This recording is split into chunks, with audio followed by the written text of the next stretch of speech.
What's up, you guys? You guys doing good? I hope you guys are doing good. It's snowing here in Blacksburg, Virginia, and it's like almost April, so that's really throwing me off. Yep, it is Scripture Saturday, episode 6. I got it right this time. I actually looked before I did it. So yeah, we were on episode 6, and 2 weeks ago, I tried to do a mini-series on like what the greatest commandment and like what that actually meant. I was going to break it down to love God, part 1, love others, part 2.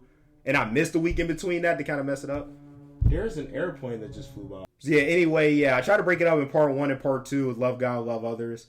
And then I missed a week, so it kind of threw it off a little bit. But I think we can still go ahead and do this part 2. So yeah, the last Scripture Saturday, I talked about the greatest commandment, Matthew 22, 37, 39, which says, Jesus replied, love the Lord your God with all of your heart, with all of your soul, and with all of your mind. This is the first and greatest commandment. And the second is like it, love your neighbor as yourself. So I did a part 1, which was, okay, how do we fulfill the first part, which is love God? So now I want to do the second part, which is how do we fulfill the part of loving others? And for this, I want to jump to Colossians 3, 12 to 14. So Colossians 3, 12 to 14 says, therefore, as God's chosen people, holy and dearly loved, clothe yourselves with compassion, kindness, humility, gentleness, and patience. Bear with one another and forgive one another if any of you has a grievance against someone. Forgive as the Lord forgave you, and over all these virtues put on love, which binds them all together in perfect unity.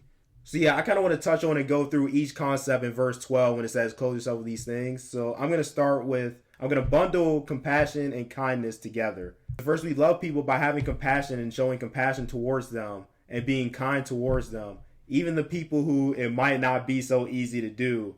And even when Jesus, when he was healing people and he was performing all those miracles, if you look at Matthew closely, it'll say in a lot of them, Jesus had compassion on this person. He had compassion on this person. He loved this person. So yeah, Jesus exemplifies compassion for others for us, even when he walked on earth. So obviously we should do the same thing. And even Paul says in Ephesians 4:32 to be kind and compassionate towards one another. So it's all over Scripture, and it's a great way to love others, to make others feel loved, and to show Christ's love through that. And also, kindness is actually a part of God's definition of love, which is in 1 Corinthians 13:4. The second way we can love others is through servitude and serving others. Galatians 5:13-14 says, you, my brothers and sisters, were called to be free, but do not use your freedom to indulge the flesh. Rather, serve one another humbly in love. For the entire law is fulfilled in keeping this one command, love your neighbor as yourself. So as you see in this verse, serving is another form of love and how we can serve others.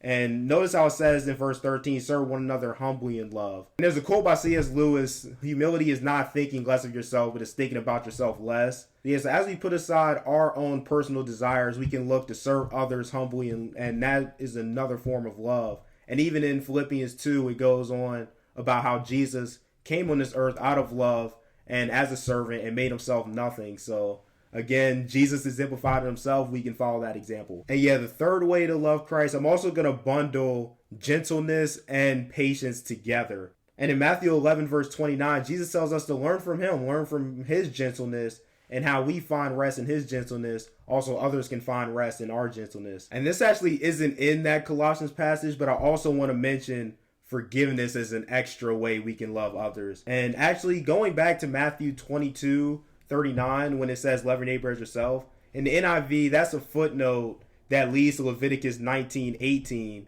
which says, do not seek revenge or bear a grudge against anyone among your people, but love your neighbor as yourself. I am the Lord.